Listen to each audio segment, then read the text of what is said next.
బెడ్ల ఆసుపత్రి, ఇక్కడ 50 పడకల ఆసుపత్రి. అంటే 350 పడకల ఆసుపత్రిలో 700 డెలివరీలు అయితే ఆదోనిలోని 50 పడకల ఆసుపత్రికి 450 డెలివరీలు అవుతున్నాయంటే ఎంత డిమాండ్ ఉందో అర్థం చేసుకోవచ్చు.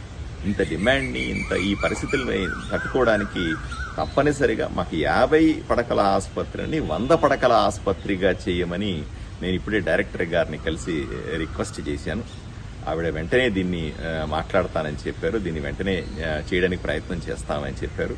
నేను ప్రభుత్వాన్ని ఇంతకుముందు కూడా మీకు తెలుసు, నేను అసెంబ్లీలో మాట్లాడినాను, జిల్లాకు సంబంధించిన సర్వసభ్య సమావేశంలో మంత్రులతో మాట్లాడినాను, కలెక్టర్తో మాట్లాడినాను.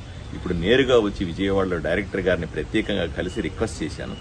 సో నాకు నమ్మకం ఉంది, రాబోయే రోజుల్లో ఆదోనిలోని తల్లి పడకల ఆసుపత్రిని పెద్ద ఎత్తున అభివృద్ధి చేసి ఆదోని కానీ ఆ చుట్టుపక్కల ప్రాంతాల తల్లుల రుణం తీర్చుకోవాలని